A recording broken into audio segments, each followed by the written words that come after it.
manusia. Otot merupakan alat gerak aktif. Otot menggerakkan rangka Otot manusia.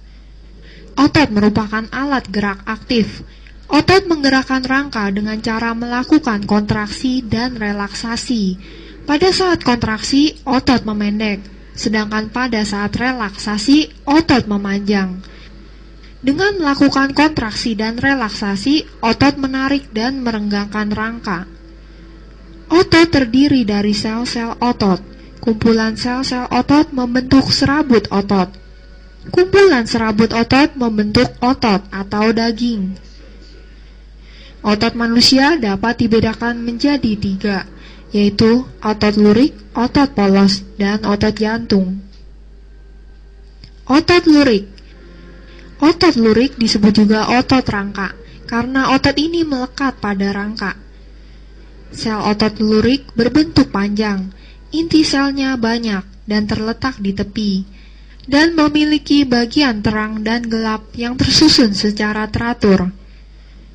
Otot lurik sering disebut otot sadar, karena otot ini bekerja di bawah kesadaran. Ketika kamu mengangkat kaki misalnya, otot lurik menggerakkan tulang kaki atas perintah otak. Kamu menyadari ketika kamu mengangkat kakimu, bukan? Otot polos. Sel otot polos berbentuk seperti gelendong. Inti selnya hanya satu, terletak di bagian tengah. Otot polos sering juga disebut otot tak sadar, karena kita tidak menyadari ketika otot ini bekerja. Masih ingatkah kamu gerak peristaltik? Gerak peristaltik dilakukan oleh otot polos. Otot jantung. Otot jantung bentuknya mirip otot lurik, tetapi hanya memiliki satu inti yang terletak di tengah, seperti otot polos. Otot jantung hanya terdapat pada jantung dan berfungsi pada proses pemompaan darah. Otot jantung juga bekerja di luar kesadaran kita. Cara kerja otot. Otot dapat menggerakkan tubuh karena otot dapat melakukan kontraksi dan relaksasi. Pada saat berkontraksi, otot memendek dan mengeras. Dengan cara ini, otot menarik tulang untuk bergerak. Saat melakukan relaksasi, otot memanjang dan rileks. Otot yang sering dilatih akan menjadi besar dan kuat. Itulah sebabnya olahraga secara teratur dapat membuat otot kita menjadi besar dan kuat. Otot sinergis dan otot antagonis. Otot ada yang bekerja secara sinergis, ada juga yang bekerja secara antagonis.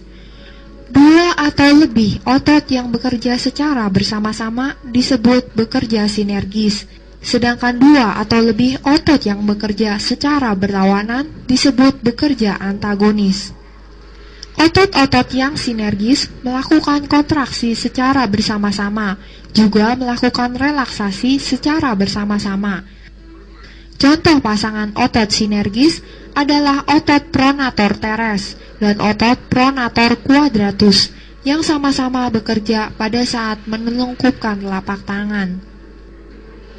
Otot-otot yang antagonis bekerja berlawanan. Saat yang satu berkontraksi, yang lain relaksasi. Contoh pasangan otot antagonis adalah otot bisep dan trisep. Otot bisep terletak pada lengan atas bagian depan, dan otot trisep terletak pada lengan atas bagian belakang. Saat menarik tangan ke atas, otot bisep melakukan kontraksi dan otot trisep melakukan relaksasi. Saat menarik tangan ke bawah, otot bisep melakukan relaksasi dan otot trisep melakukan kontraksi.